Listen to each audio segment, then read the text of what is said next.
You can see the date on this thing is wrong. Actually, this was the date I was going to teach this class, but I was mistaken because I wasn't supposed to teach that day. So actually, last time I taught a class, I think must have been at October 12th. But I know the dates because today is actually November 9th. So to be honest with you, I forgot where we were. It's been a long time. My memory's not as long as it used to be. And I'm going to start with the beginning of chapter 3. And I hope I don't be too redundant. But it's a very important chapter, chapter 3 of James. Well, all of James is, but chapter 3 really explains the whys to us. My brethren, let not many of you become teachers, knowing that we shall receive a stricter judgment. James's warning isn't how dangerous it is to be a teacher. It's about how dangerous it is to be a teacher for reasons other than good reasons. That was the problem they were experiencing. There was prestige at that time to be a rabbi. There was money to be made for being a good rabbi. And popularity, when you go through the village, people, rabbi. A lot of reasons why people wanted to become teachers. And this is what James is warning against. You got to be motivated by good reasons to be a teacher. You got to have a good heart and good intentions to be a teacher. It's not how effective one is as a teacher. It's not how good he speaks, oratory skills, or things like that. It's about the heart. What's in your heart?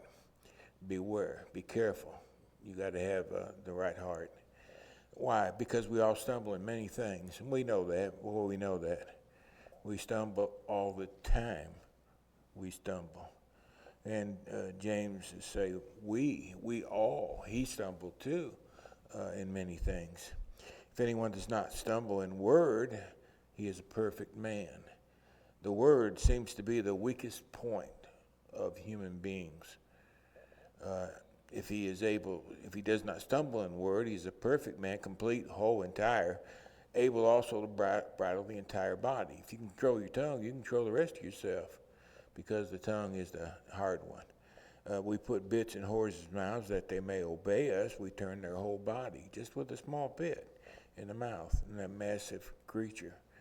Look also at ships, large. Although they are so large and are driven by fierce winds, they are turned by a very small rudder wherever the pilot desires. He controls the entire ship with that little bitty rudder, the power of little things.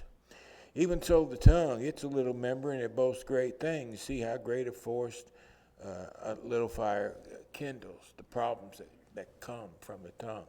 And through the years, I've grown to appreciate more and more and more what James is talking about, the damage that can be done by a loose tongue, shatter people's reputations. So many horrible things happen because of what people say about other people, and it's not true.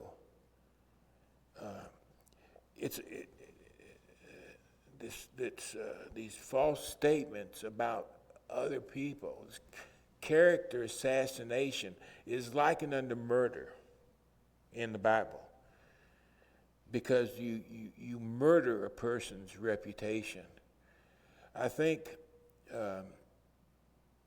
one of the worst things we can do is to speak evil of others, and especially when it's not true. And it's so easy to do. It is so easy to do. Somebody you know, somebody you trust tells you something about somebody else, and automatically in your mind it becomes truth. And then you repeat it. What if it's a lie?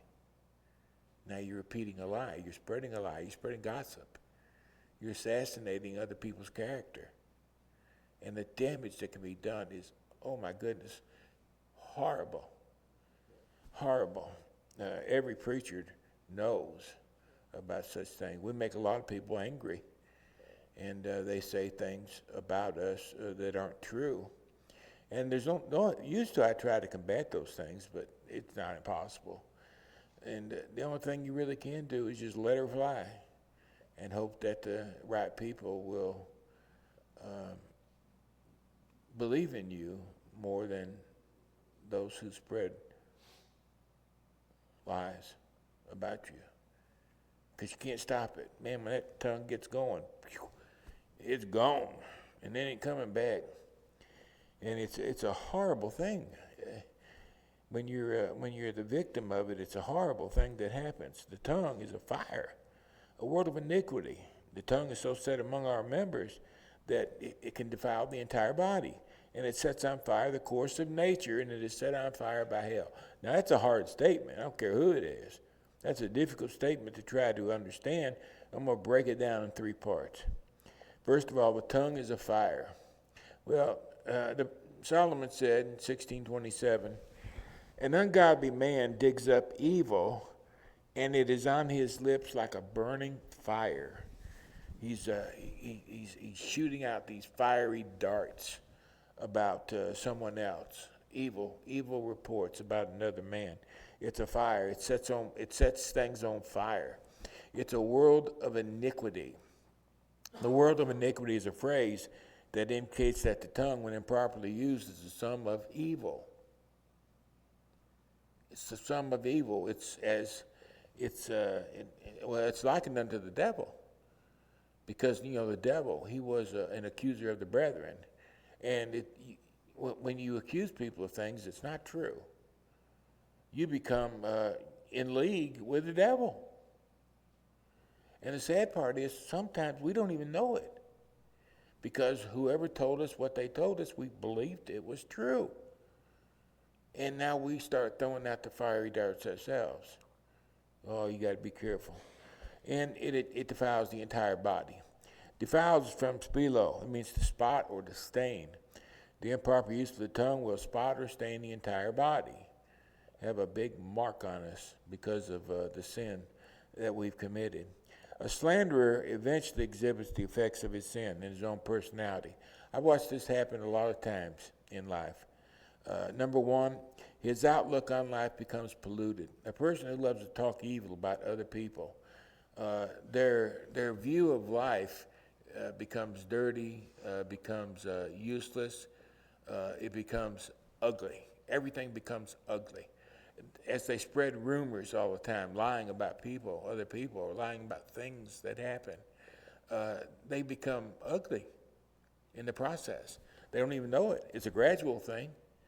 But as you spread ugly, you become ugly. Your view of life becomes very ugly. You don't see anything that's attractive. Nothing's beautiful. Nothing's pretty anymore, because everything's ugly. The lies, it turns our point of view. It affects our personality, and we see things through colored glasses. His confidence in his fellow man vanishes, because nobody's true. Everybody's a liar. What was I saying? Oh, I forgot what it is now. Something about liars. But the view of such a person is that there's no such thing as a good person. Everybody's a liar. No one can be trusted in their speech. Well, let's think about that just a second. Everybody lies. James already told us that. We stumble in many things. Sometimes we lie. For whatever reason, we lie. It's an act of sin when we lie. But because we lie, that doesn't mean we're a liar. There's a difference between a lie and a liar. The word liar would be present tense, continuous action.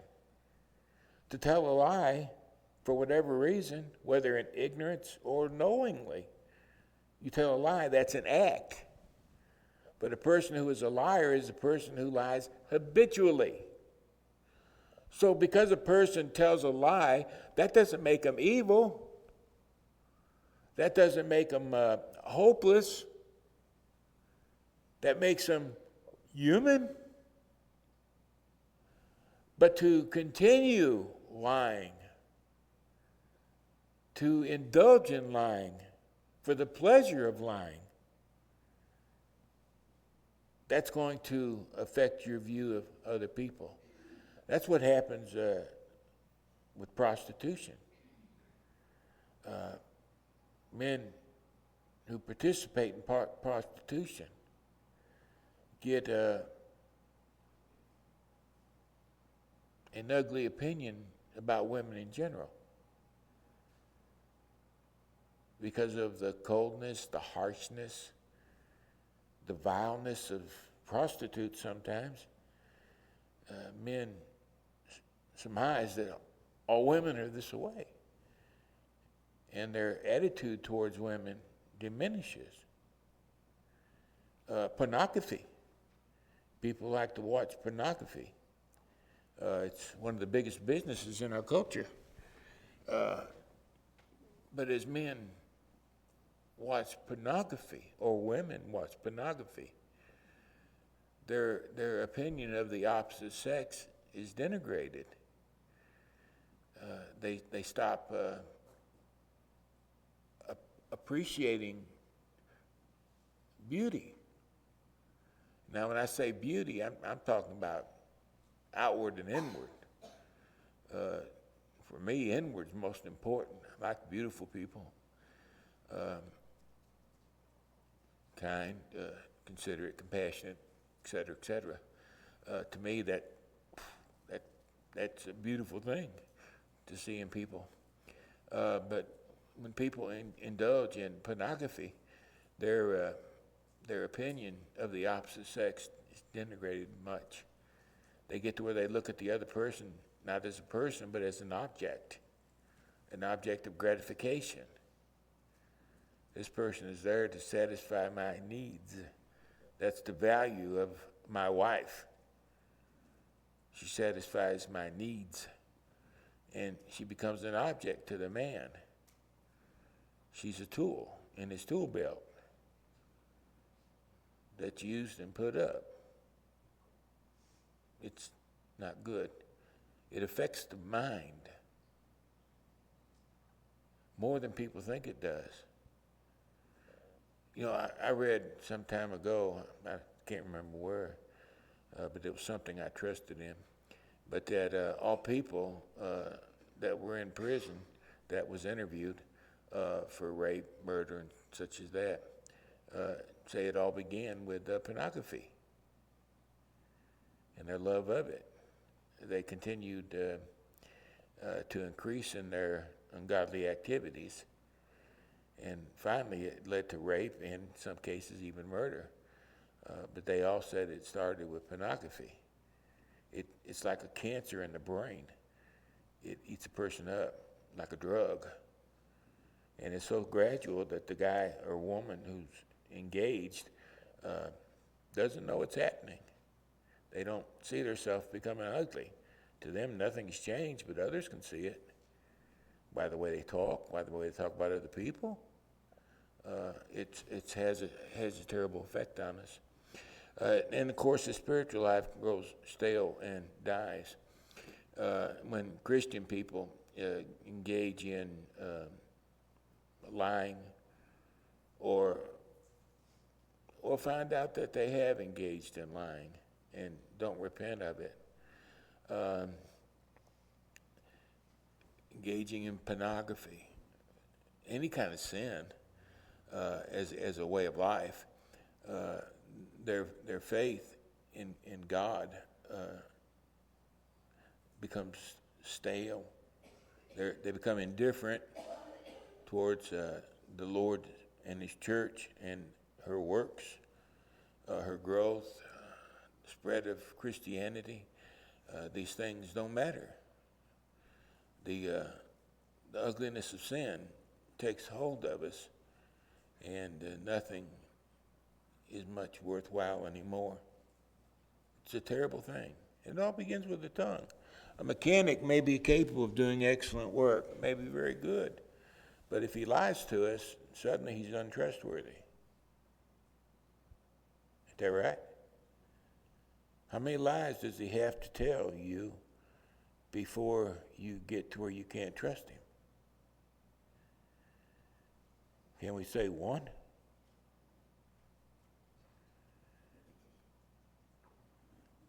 I don't like to be lied to. I really don't like to be lied to. My daddy hated a lie. I can't believe I said that. Nobody lied more than he did. He lied mostly, though, for jokes. Bad jokes, but jokes in his mind. Anyway, he didn't like liars at all. And when I was a kid and I tell him a lie, wow, man, I was in trouble. Bad thing to do is tell a lie. Best thing to do is tell the truth and take your punishment. When you tell a lie, you got 3 or 4 or 5 times the punishment. And man, could he whip you. Boy, he could whip you. And then ground you for, sometimes he'd say a year. Of course, it didn't last a year, but it scared me to death. Anyway, the thing was, I wound up disliking lies too. I didn't think too much about it till I became the object of many lies. I remember, like when I first started here, oh man, there were so many things said about me, I couldn't believe it. The stories that were going on, the rumors that were circulating, and I hated it so much because it wasn't true, and people believed it. People that I didn't have to worry about, but they believed it. The thing is, the people here at Center Grove, they didn't believe it either, because they knew me, and they knew that wasn't me. I didn't do stuff like that, but we survived. But the pain and the embarrassment of these lies, oh, they're a killer. I don't like lies. I don't like it because of the damage they do. A lie can hurt a church.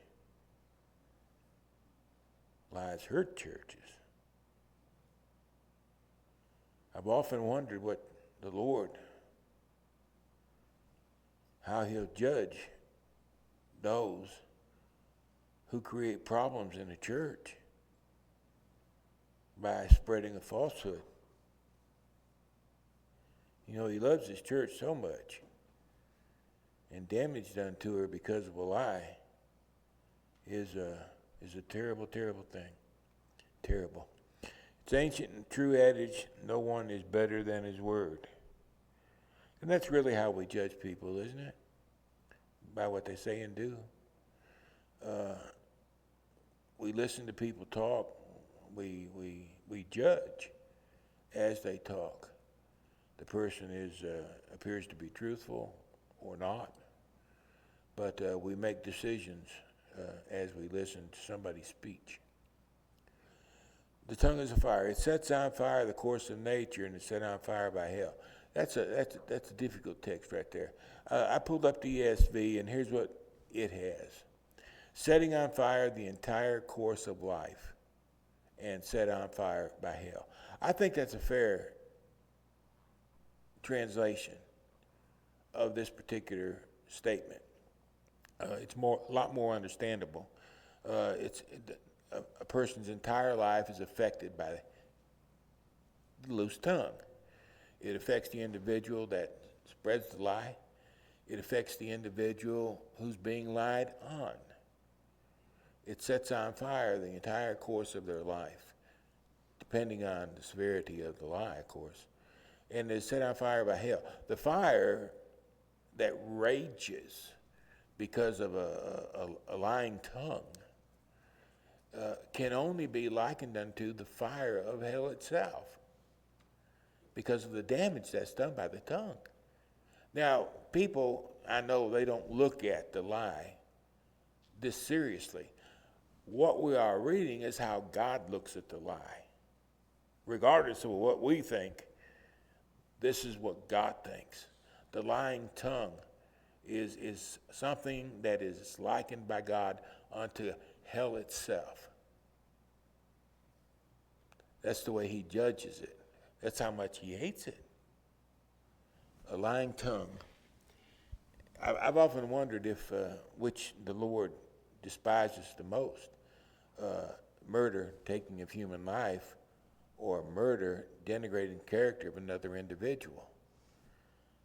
I don't know, but I've always wondered which he sees as the more serious offense. Anyway, the fire produced by the unrighteous tongue can only be compared to the fire produced in hell. Every kind of beast, bird, reptile, creature of the sea is tamed and has been tamed by mankind. God gave man dominion over all the creatures of the earth. But no man can tame the tongue. You cannot get it under control. It is an unruly evil, and it is full of deadly poison. That's what's in our mouth. BR told me the other day that the tongue is such a wild and loose creature that God put it in a cage so we could cage it up, hem it up, shut it up, and not let it get out of control. We got 2 ears and only 1 mouth. Hear more than we speak. There's so many things about the human body that goes along with what the Bible teaches us. I think we're being warned in 2 ways. Warned through the scriptures themselves and warned through our bodies what to beware of. James did not mean, and I read a commentary where a preacher said that James did mean, but he did not mean, number 1, man is unable to control his tongue. That's not what James meant. Man is able to control his tongue. Will he do it or not? That's a decision he has to make. He can if he chooses to. So a man is capable. Think of if man wasn't able to control the tongue, what would that make God? Wouldn't he be responsible for our sins of the tongue? If we're not capable to control our tongue, wouldn't the blame lie at God's feet because he made us this way? He didn't make us that way. He gave us free will. We can control the tongue, but will we? That's a decision you and I have to make for ourselves. We have to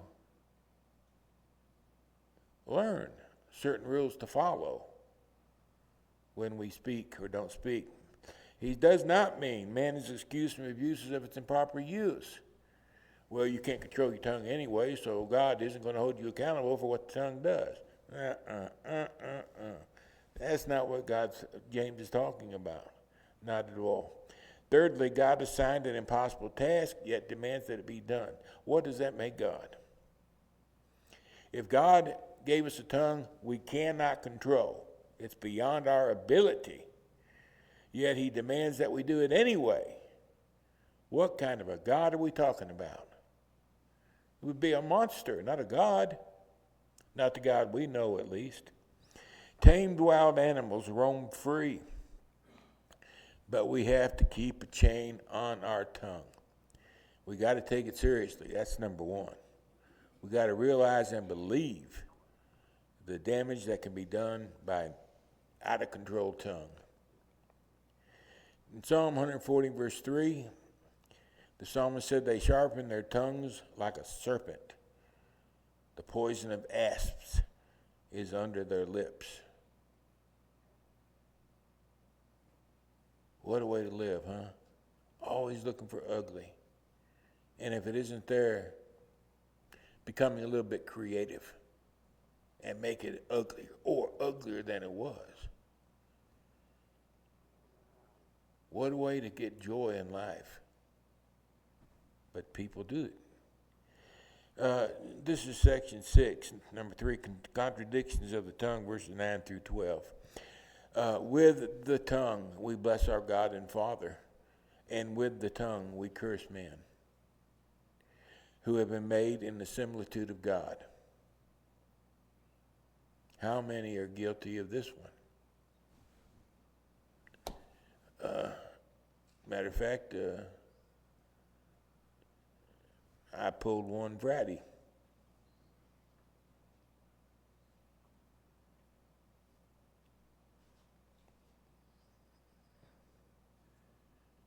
that I wish I hadn't have. But I did. How could I do such a thing? Don't ask me. I don't know the answer to that question. James says, out of the same mouth proceed blessing and cursing. My brethren, these things ought not to be so. That's right. They shouldn't be so. But sometimes they are. It's not because we couldn't control our tongue or our temper. It's because we didn't.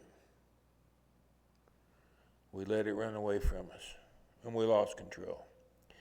Does a spring send forth fresh water and bitter from the same opening? Well, of course not. Can a fig tree, my brethren, bear olives, or a grapevine bear figs? Thus no spring yields both salt water and fresh. And of course, he's likening all this unto the tongue. The godly tongue can't send forth fresh water and at the same time salt water. Sometimes that godly tongue becomes ungodly in its work.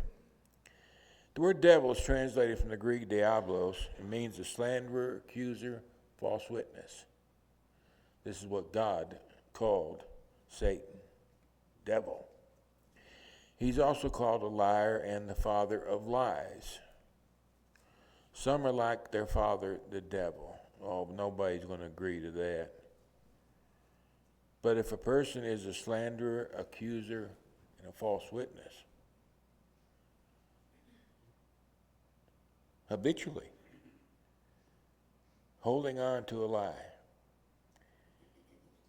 how can they deny being a child of the devil? This is his very nature. Has it become ours? When a bad report is heard, please listen to this carefully. Somebody says something to me that's not good about someone else. What should I do? Number one, ask myself, is it true? Well, this was my child. This is my father or mother that told me that. Of course, it has to be true.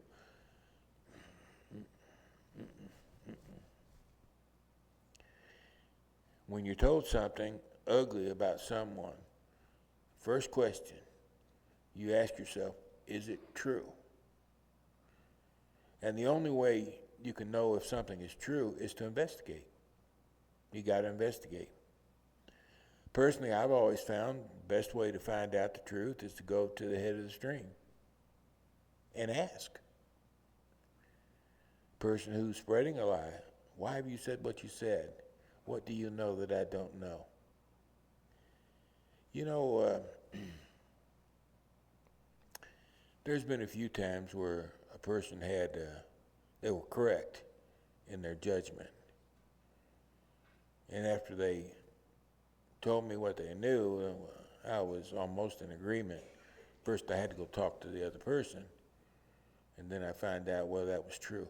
Most of the time, there's no evidence that the rumor that's being told is true.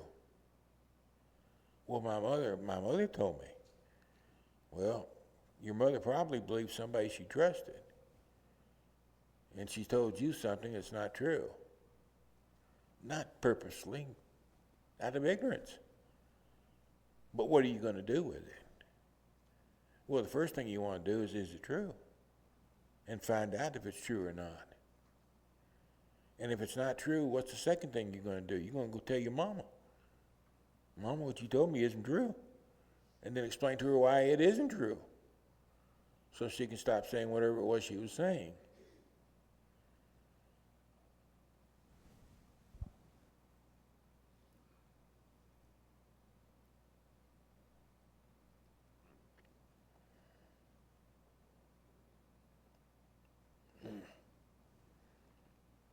I don't like when this happens. A report is circulated about someone in the church. A report that's not true. We had something here that happened some time back. caused friction in the congregation. Over what? Over something that wasn't true.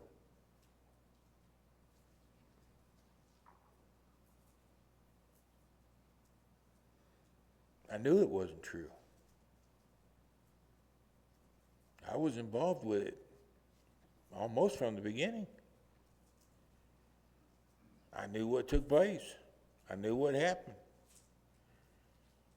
And the people who trusted me did not believe me when I explained it. Filled with rage and anger, unwilling to listen, to be logical, to be reasonable, to be rational, to demand evidence to the verdict. It never took place.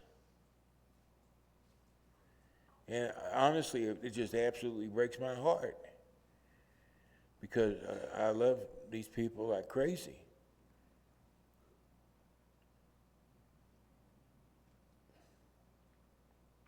Is it true?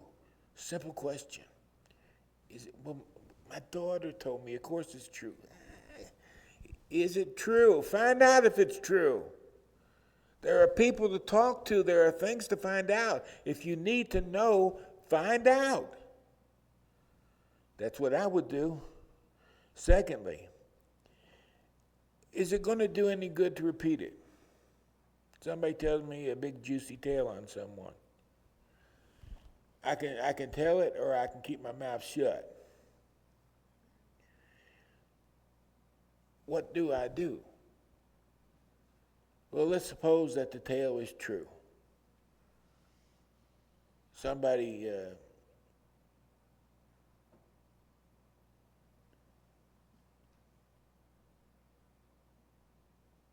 got a little loose in their marriage. Do I want to tell people so and so's loose with his marriage? What good does that do if I say that? How does that help or improve the situation? What good does it do? Why do I repeat it? Why do I want to repeat it? Why? What motivates me to do such a thing? It's not going to do any good if I repeat it. So why not use the cage and keep the tongue captive and not say anything about it? Sometimes I think when a truth is told, I think it's good to tell it. Somebody is going around robbing the neighborhood, and it's known who this individual is. What do? You tell your neighbors to be on guard. So-and-so's been robbing houses according to the sheriff. Be on guard. Make sure that this person isn't around too much because they're liable to rob you. They might hurt you. Sometimes it's necessary. It's a good thing to tell something that's not good. And sometimes it's not a good thing. It's best to stay out of the fray. And then you can't be guilty of sin. Two very important questions. Always remember them. Number one, is it true? Number two, what good will it do for me to repeat this?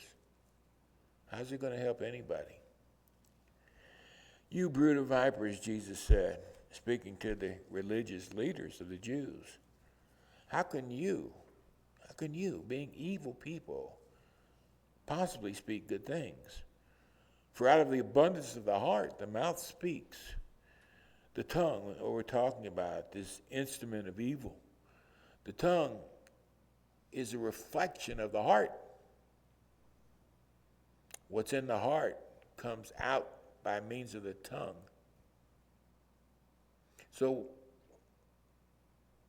when we listen to the tongue, it's not the tongue that we're seeing, it's the heart. The heart conjured up these words. Out of the abundance of the heart, the mouth speaks. The overflow of the heart. The heart is, of course, not this, But the heart, as used in the Bible, is the seat of our entire personality, our soul, our spirit. What we are will be seen by our words, just like what we are can be seen by our actions. Whatever you do, remember what Paul said, whatever you do, in word, tongue, or deed, action, do all in the name of the Lord Jesus Christ.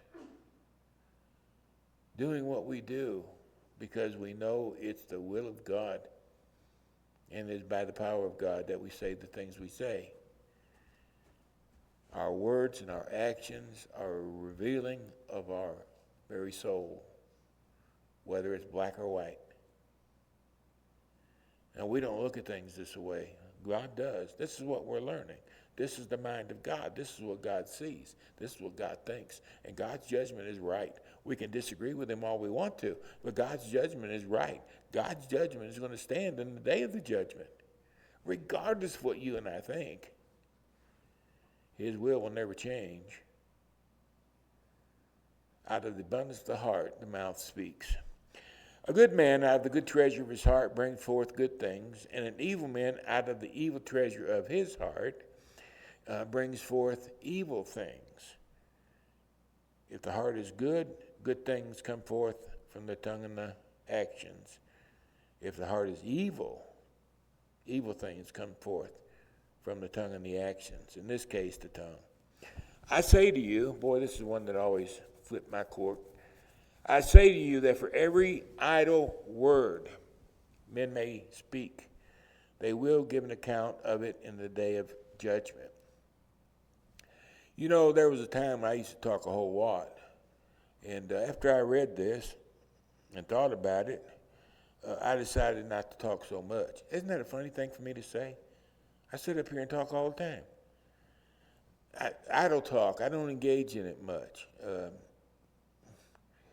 I guess I've trained myself not to talk too much because of we're going to be judged by what we say. And it's a little frightening. Sometimes, you know, people say, well, you're rattling. It's not good to rattle. When you rattle, you say things you shouldn't say. Get carried away, but whatever it is. By your words, you're going to be justified, pardoned, forgiven, embraced by the Lord Jesus. And by your words, you will be condemned. Cause you to lose your soul. Your words will cause you to lose your soul. Oh, I want to clean up my language, something fierce, because I don't want to lose my soul because of my speech. Every idle word. How many idle words do we speak every single day? It's something to think about. They will give account of each one. Okay, wise to understand. I believe everybody's fixing to come back. We may need to wait right here. We'll begin, God willing, next week with verses 13 and 14. I don't know how long it's going to take to do it. We'll just wait on that. Verse 13. Hopefully I'll make a note of where I am. You know, I did pretty good without oxygen. Still breathing good. I'm not going to brag today. I bragged the last time I come in here like some huff and puff kind of guy. And a couple of days later, man, I was on my face. I'm not going to brag this time. I'm going to keep the tongue in the cage.